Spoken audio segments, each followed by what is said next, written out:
মোস্তাফিজ এবং সাকিব তারা এই সিরিজের পরের দিকে খেলবেন এবং সাকিব 2-3টা ম্যাচ খেলেছেন, মোস্তাফিজ কিন্তু ডিপিএলে খেলেনি বলা যায়।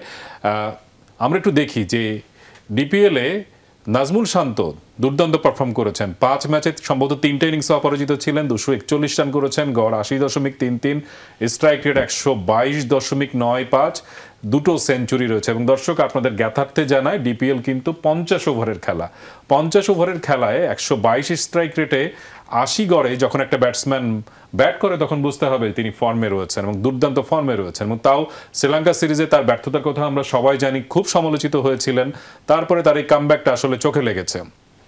লিটন দাস তিনি এই সিজনে ডিপিএলে 3টা ম্যাচ খেলেছেন, 94 রান করেছেন এখন পর্যন্ত এবং তার স্ট্রাইক রেটটা দেখেন, তিনি আসলে ফর্মহীনতায় ভুগছেন, সেটা তার স্ট্রাইক রেটটা দেখেই বোঝা যাচ্ছে যে উইকেটে থাকার একটা মনোনিবেশ তার ছিল, এই জন্য ঠিক সেই অর্থে রান তিনি পাননি।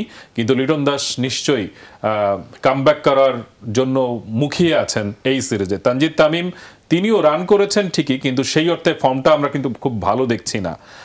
যদিও স্ট্রাইক রেট ভালো, কিন্তু ডিপিএলে কিন্তু তিনি তার নামের প্রতি সুবিচার করতে পারেননি। অন্যদিকে তাওহিদ হৃদয় 9 ম্যাচে সম্ভবত 5টা ইনিংসে তিনি অপরাজিত ছিলেন, 313, একটা সেঞ্চুরি রয়েছে, তার গড়টা দেখেন 156 এবং সবচেয়ে অবিশ্বাস্য যেটা সেটা হচ্ছে তার স্ট্রাইক রেট 160.51। হঠাৎ করে মনে হতে পারে তিনি বোধহয় আইপিএল খেলছেন, কিন্তু তিনি আইপিএল না, তিনি ঢাকা প্রিমিয়ার লিগে 50 ওভারের লিগ খেলেছেন এবং সেখানে দুর্দান্ত ফর্মে তিনি রয়েছেন। মাহমুদুল্লাহ রিয়াদ 10 ম্যাচে 272 রান।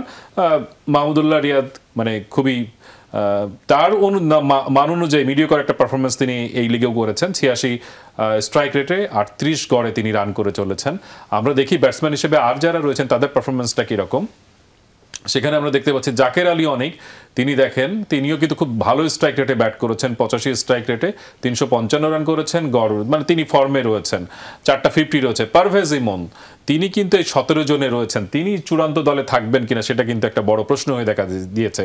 এইবারের ডিপিএলে তিনি কিন্তু সর্বোচ্চ রান গেটার, এই ওপেনার 623 রান করেছেন, গড় 48 ছুঁই, স্ট্রাইক রেটটাও কিন্তু ভালো, 90 এর কাছাকাছি, 3টা সেঞ্চুরি তার রয়েছে। আফিফ হোসেন সাদামাটা পারফরমেন্স, মানে মিডিওকর পারফরমেন্স, সাদামাটা না একেবারে মিডিওকর পারফরমেন্স, স্ট্রাইক রেটটা 82। সৌম্য সরকার তিনি তো ইনজুরির কারণে খেলতেই পারেননি, জানি না এই সিরিজের দলে শেষ পর্যন্ত তিনি থাকবেন কিনা।